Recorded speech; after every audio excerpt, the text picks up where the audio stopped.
Baik, selanjutnya kita akan membahas tentang IPA. Ini berkaitan tentang cara kerja telinga.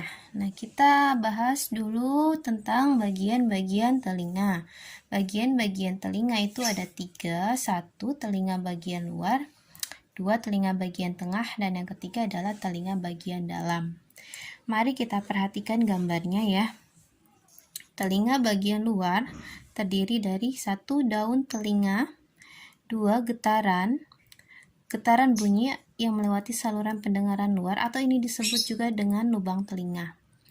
Kemudian telinga bagian tengah terdiri dari gendang telinga, kemudian 3 tulang pendengar yang terdiri dari tulang martil, tulang landasan, dan tulang sanggurdi. Yang ketiga adalah saluran Eustachius. Saluran Eustachius ini termasuk telinga bagian tengah. Kemudian telinga bagian dalam terdiri dari rumah siput, kemudian 3 saluran setengah lingkaran, kemudian saraf yang fungsinya untuk membawa sinyal ke otak. Nah, itu adalah bagian-bagian dari telinga. Nah, sekarang Bumi akan menjelaskan secara singkat bagaimana sih proses kerja dari telinga ini. Jadi, masing-masing bagian ini punya fungsinya tersendiri. Seperti kita mulai dari telinga bagian luar yang terdiri dari daun telinga. Daun telinga itu fungsinya dia adalah menangkap bunyi atau fungsinya itu adalah menampung gelombang bunyi. Jadi daun telinga kita itu fungsinya untuk menampung gelombang bunyi. Setelah itu, kemudian bunyi tersebut akan disalurkan melalui lubang telinga. Jadi lubang telinga itu fungsinya sebagai saluran pendengar luar. Kemudian setelah tadi sinyal bunyi atau gelombang bunyi itu disalurkan melalui lubang telinga, maka nanti akan ditransfer ke gendang telinga. Nah, ketika proses transfer ini, gendang telinga ini akan bergetar. Nah, getaran yang ditimbulkan dari gendang telinga akan dikirim ke 3 tulang pendengar yang terdiri dari tulang martil, tulang landasan, dan tulang sanggurdi. Baru setelah dari 3 tulang pendengar ini, maka sinyal suara tersebut akan diteruskan lagi ke yang namanya rumah siput. Jadi rumah siput ini merupakan bagian dari telinga dalam. Dia fungsinya adalah mengubah getaran menjadi sinyal pendengaran. Fungsinya mengubah getaran menjadi sinyal pendengaran. Setelah getaran tersebut diubah menjadi sinyal pendengaran, maka akan diteruskan ke 3 saluran setengah lingkaran. Kemudian setelah diteruskan lagi, nanti barulah setelah itu akan dikirim ke sinyal saraf. Nah, dari sinyal saraf inilah maka nanti akan langsung diterima oleh otak kita, sehingga otak kita akhirnya nanti menerima syaraf atau menerima rangsangan saraf yang berasal dari 3 saluran pendengar tadi. Kemudian sinyal otak kita itu menerjemahkan bunyi yang kita dengar.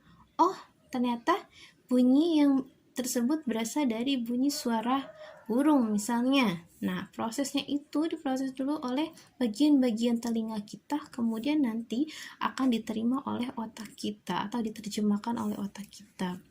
Nah, kalian juga bisa membaca secara detail cara kerja telinga udah ada di buku kalian masing-masing ya. Kalian baca lagi, pahami lagi. Kita lanjut ke gangguan pada telinga.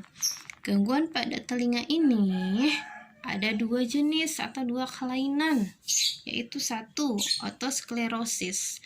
Otosklerosis ini terjadinya tulang yang tumbuh di telinga kita secara berlebihan, sehingga menyebabkan telinga kita tidak mampu mendengar atau tuli.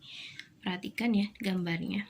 Jadi ketulian itu disebut kelainan pada telinga yang namanya otosklerosis. 2, otitis media. Otitis media ini contoh kecilnya adalah atau contoh mudahnya adalah keluarnya nanah dari rongga telinga. Jadi kalau misalnya kalian tiba-tiba telinganya nih keluar nanah, nah itu namanya itu kelainan otitis media pada telinga kalian. Oke, nah gimana sekarang caranya mengatasi gangguan pada telinga kita? Caranya adalah dengan merawatnya atau menjaganya dengan benar.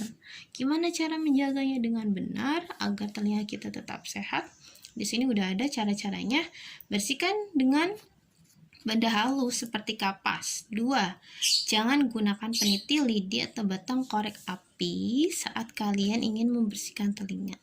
Ketiga, jangan sekali-kali kalian memasukkan benda-benda kecil seperti biji-bijian, kacang-kacangan ke telinga kita, atau air juga itu nggak boleh karena itu bahaya sekali.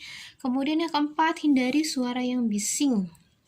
Nah, suara bising ini bisa dari kendaraan bermotor, bisa dari juga bunyi yang memiliki frekuensi dan amplitudo yang besar seperti kalian sedang di bandara, pesawat sedang landing, atau pesawat lepas landas, itu amplitudonya besar sekali jadi menghasilkan suara yang bising, maka perlu dihindari. Yang terakhir adalah ketika terjadinya gangguan pada telinga kita, maka segera obati dan periksa ke dokter. Nah, segitu aja untuk penjelasan materi IPA kali ini. Semoga bisa kalian pahami. Dan kalau ada yang kurang dimengerti, silakan ditanyakan. Wassalamualaikum warahmatullahi wabarakatuh.